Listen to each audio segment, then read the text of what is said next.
अंतर्राष्ट्रीय राजनीति में एक बार फिर भूचाल आ गया है और इस बार केंद्र में है इजराइल के प्रधानमंत्री बेंजामिन नेतन्याहू। न्यूयॉर्क के मेयर जोहरान ममदानी ने एक ऐसा बयान दिया है जिसने दुनिया भर के कूटनीतिक गलियारों में हलचल मचा दी है। ममदानी ने सीधी चेतावनी दी है कि अगर नेतन्याहू सितंबर में होने वाली संयुक्त राष्ट्र महासभा की बैठक में हिस्सा लेने न्यूयॉर्क आते हैं तो उन्हें तुरंत गिरफ्तार किया जा सकता है।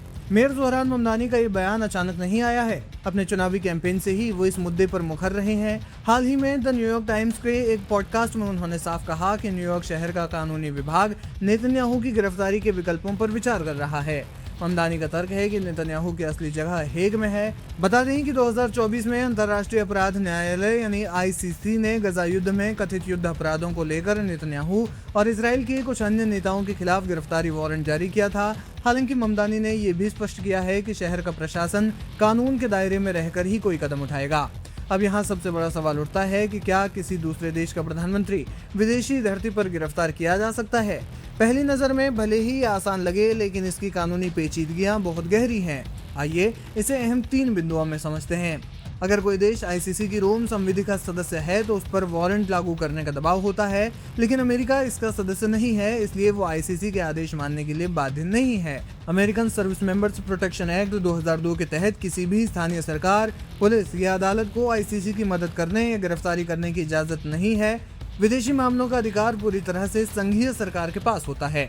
सितंबर 2025 में अमेरिकी सांसद एलिस स्टेफानिक ने HR 5411 बिल पेश किया था, जिसका मकसद स्थानीय पुलिस को विदेशी नागरिकों की आईसीसी वारंट पर गिरफ्तारी से रोकना था। हालांकि ये कानून पास नहीं हो सका, लेकिन ये अमेरिकी राजनीति के रुख को साफ दर्शाता है। कानून के अलावा एक और मजबूत ढाल नेतन्याहू के पास है, वो है कूटनीतिक सुरक्षा। एक मौजूदा राष्ट्राध्यक्ष के तौर पर उन्हें head of the state immunity मिलती है। इसके अलावा संयुक्त राष्ट्र मुख्यालय समझौते के तहत UNGA में आने वाले नेताओं को विशेष संरक्षण हासिल होता है। कानूनी जानकारों की माने तो व्यवहारिक रूप से न्यूयॉर्क के मेयर के पास ऐसा कोई अधिकार नहीं है कि वो एक विदेशी प्रधानमंत्री को गिरफ्तार करवा सकें। इस पूरे ड्रामे पर इजराइल और अमेरिका का क्या रुख है? इजराइल ने आईसीसी के सभी आरोपों को सिरे से खारिज किया है। अमेरिका खुद भी हमेशा से आईसीसी का आलोचक रहा है, चाहे बात राष्ट्रपति डोनाल्ड ट्रंप की हो या जो बाइडेन की। संयुक्त राष्ट्र में अमेरिकी राजदूत माइकल वॉर्ड्स ने ममदानी के इस बयान को महज राजनीतिक ड्रामा करार दिया है।